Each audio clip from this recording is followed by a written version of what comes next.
What is up, everybody? Thank you for tuning back in, and we all knew it was too good to be true. The past few weeks have been filled with great game shows and game reveals, and positivity and excitement is running high in the gaming community and social media. But once again, the Activision Blizzard Xbox deal has forced its way back into the spotlight, with the FTC officially wanting to challenge Microsoft for the Activision deal, and we're going to cover that right now. So for those that think that the FTC officially challenged the deal in December of last year, they are wrong. The FTC just wanted to have a little bit of a sit down with Microsoft in their little household administrative court where things are governed by the FTC's rules. But I also did predict in a video about 2-3 videos ago that Xbox was going to possibly force the regulators' hands, especially the FTC, and it turns out that is actually coming to fruition. I didn't expect it to happen this week, but it appears now that the FTC is actually officially filing a preliminary injunction to stop any actions that Microsoft and Activision have going on behind the scenes and preventing them from outright closing the deal. When I did my video a few weeks ago, I thought Xbox would force the deal by the end of June, possibly the middle of July. But now, according to Florian Mueller over on FOSS Patents, that could happen as early as this week on June 16th. So in a tweet over on Twitter by Florian Mueller at FOSS Patents, he stated in saying, by telling the FTC that the deal might close on Friday, June 16th, Microsoft ensured that it could file an opposition brief in time and that the court could even hold a temporary restraining order hearing.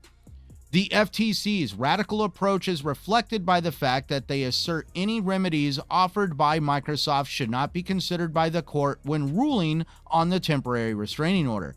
But if Microsoft files an opposition brief, which appears likely, remedies may very well play a role, as the FTC's unwillingness to consider remedies shows the court that the FTC is not being a reasonable plaintiff and not truly concerned with competition, but with going against two American companies for ideological and psychological reasons. So just to kind of fill it in a little bit on Mr. Mueller's statements, there is going to be a restraining order filed by the FTC to prevent the deal from going forward. Microsoft is allowed to have an opposition hearing towards that temporary restraining order, and that is one thing that the FTC has a major legal hurdle. We have all talked about how the CMA is allowed to regulate with a crystal ball, but the FTC actually has to bring facts to make any move in court. Now the FTC has to actually convince the courts, the federal courts, that they should be allowed to file a restraining order to stop this deal, and they have to provide evidence and facts to the courts to show a lessening of competition and all the other stuff that the FTC has wildly, slanderously trying to prove. And that's where Mr. Florian Mueller is saying that it's a lot of ideological and psychological processes that the FTC has been trying to use against Microsoft. And the federal courts might see right through the FTC. Just recently, when the FTC tried to pull the same stunt with Meta decided to force the deal into federal court, and the FTC was not granted their restraining order by the federal court. But what's even more amazing is that Lina Khan and the FTC are once again demanding that nobody listen to Microsoft. They don't want the federal courts to consider any remedies proposed by Microsoft because the FTC doesn't want them, which shows that they are completely, all of Microsoft's arguments are falling on deaf ears at the FTC, and the FTC is trying to control the narrative with the federal courts, asking them to not listen to Microsoft, which I think is absolute BS. Lina Khan is actually completely out of her mind, and it makes me wonder just how selfish of an individual does she really think she is? Like, does she really expect to get her way and stomp her foot and tell everybody around her to not listen to anybody but her? I mean, literally, she believes the world revolves around her ideological views and what she believes should be the rule of law. But Ms. Khan and the FTC are actually going to get their day in court, and they are going to be met with so much resistance that they did not expect. because Microsoft President Brad Smith had some statements on the FTC's intent to file a restraining order. He stated, "We welcome the opportunity to present our case in federal court. We believe accelerating the legal process in the United States will ultimately bring more choice and competition to the market. Our excellent legal team has been preparing for this move for more than a year, and we're ready to present our case to a federal judge who can evaluate the transaction on the merits." The big thing behind this restraining order that the FTC is going to file in federal court is they are going to have to show the judge that they can factually prove that Xbox intends to close the deal with Activision very soon, which is where that whole June 16th date comes into play.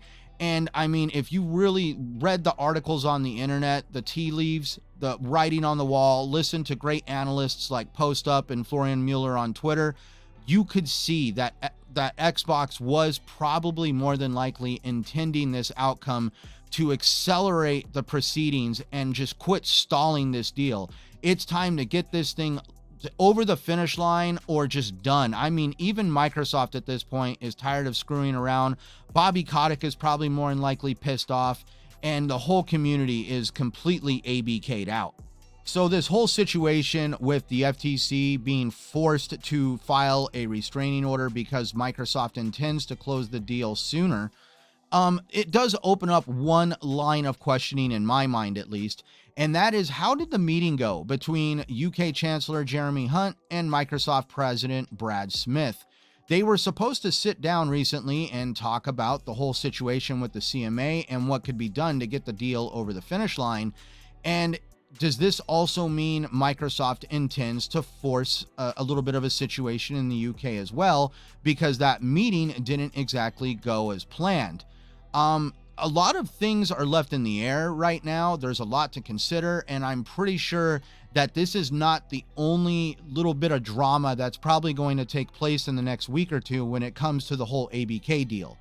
Now, that's where it has led me up to say, if you do want to keep up with all the information as it comes out and all the drama that takes place with the ABK deal, please like and subscribe my channel down below, all that fun stuff that YouTube likes to see. As always, leave me a comment down in the comment section, good or bad. And please feel free to check out my channel, click on the end card here and watch my latest video. And I also need to always remind everybody at the end of every single one of these videos, because it needs to just be said every single time in the gaming community, that you should always play the games that you love on the platforms you prefer, no matter what anybody says. I am Centurion1307, and thank you for watching.